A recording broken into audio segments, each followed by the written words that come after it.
For metal fans, his story is one of the most heartbreaking losses the genre has endured. Timi Hansen wasn't just a bassist in a famous band, he was a founding force behind Mercyful Fate and a key contributor to the sound that would influence heavy metal for decades. His playing helped define an entire era, yet his final years were marked by a quiet, painful struggle far from the stage. Tim Hansen helped build Mercyful Fate from the ground up, shaping its dark melodic foundation with a bass style that was both powerful and expressive. His work gave the band depth and atmosphere, supporting the haunting vocals and twin guitars that would later become legendary. When Mercyful Fate first rose to prominence, Hansen's presence was essential, and his chemistry with the band felt unbreakable. For fans, he wasn't just part of the lineup, he was part of the identity. As the years passed, bands broke up, reunited, and evolved, and Hansen remained closely tied to the music he helped create.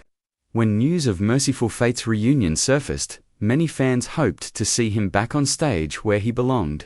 Behind the scenes, however, Timi was facing a battle far more serious than any creative disagreement.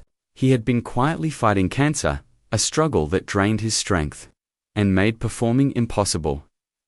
What makes his story especially painful is how deeply he wanted to return. Music was not just his profession, but his life. Even as his health declined, he spoke with warmth and hope about the band and its future, encouraging the reunion to move forward, even without him. Rather than allowing bitterness or resentment to take hold, he chose grace, understanding that the music meant more than any single person himself. In 2019, Timi Hansen lost his battle with cancer at the age of 61. His passing sent shockwaves through the metal community, not because it was sensational, but because it felt profoundly unfair. A musician who had given so much to the genre was gone far too soon.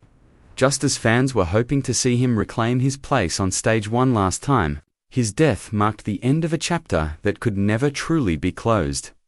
The real tragedy of Timi Hansen's story lies in its quiet dignity. There were no scandals, no public meltdowns, and no dramatic headlines. Instead, there was courage, loyalty, and an unwavering love for music even in the face of mortality. His absence is still felt every time Mercyful Fate's early songs are played, where his bass lines continue to pulse with life. What really happened to Timi Hansen is not just a story of loss, but of legacy. Though he is gone, his influence remains woven into the fabric of heavy metal, reminding fans that true impact doesn't fade with time. It